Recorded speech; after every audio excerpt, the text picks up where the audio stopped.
Teijin mooring lines. The myths unraveled.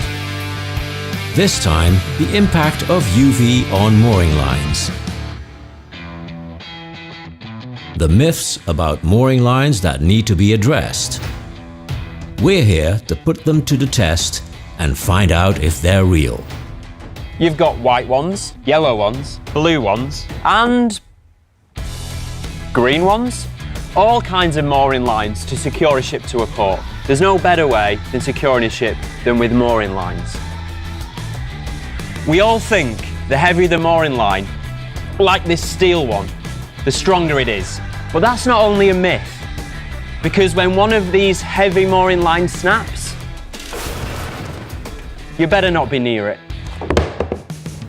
A mooring line needs to be safe and secure, not only for the ships, but also for the workers who handle the mooring lines. So this is not only about myths, it's about the lives of people too. Hi, I'm Matt, and I'm here to find out if the myths about mooring lines are real. Last time we discovered that temperature is of great influence to the strength of mooring lines. This time, we're going to talk about UV resistance of aramid in mooring lines. Let's go find out. I'm going to meet Hugh. He's an expert in this field. I think we'll find him in here. Meet Huub Quint, Senior R&D Scientist. Hey, Hope. Hi, Matt. Hiya. I'm here to unravel yet another myth about aramid mooring lines. The story goes that aramid weakens when it's exposed to UV. Is that true? Well, it's sort of true. Sort of true. All synthetics will weaken after being exposed to UV, aramid as well as polyethylene. Okay.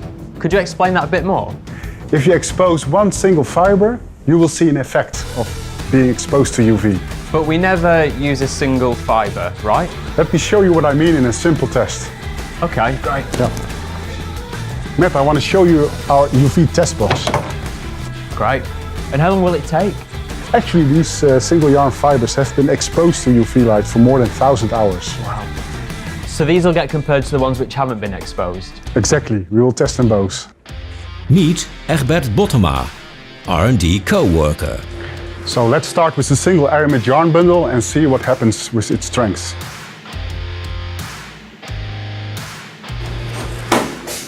If you look here, you can see the difference between an exposed and unexposed single aramid yarn fiber.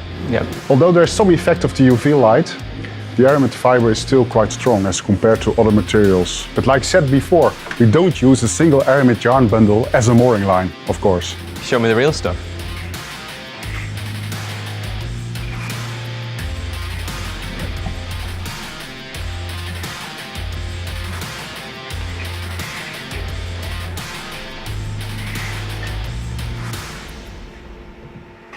Now let me do a second test, a more accurate one, that can show you that the effect of UV light is only limited to the first few microns of aramid. Let's see this in detail with this animation.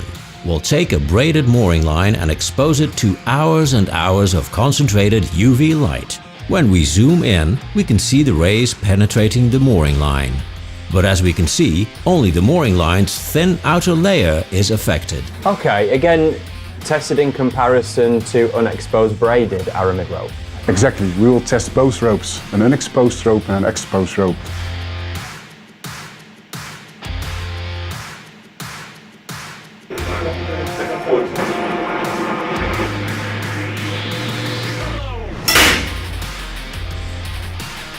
If you look at this graph, you can see that the exposed aramid rope didn't lose strength compared to the unexposed one. Okay, so the exposed rope and the unexposed rope had the same results? Yes, they ended up at the same strength level. Okay, good to know. Our test confirms that a thick mooring line keeps its strength, even after prolonged exposure to UV light, keeping every ship and crew safe and secure. You can be sure of that. Well, if you're still worried about the smallest amount of deterioration, we're the only company that can offer best of both worlds. Best of both worlds? What do you mean by that? We have our own Endumax, a strong and durable HMP that can cover the aramid. So, with or without the Endomax cover, Aramids by Teijin will outperform and can outperform steel and other materials. For sure. Lighter, safer and easier to use. Well, there you have it. Aramid is the best choice when it comes to mooring lines. And if you still have doubts, don't, because it's based on myths. And today's test proved that this myth is officially unravelled.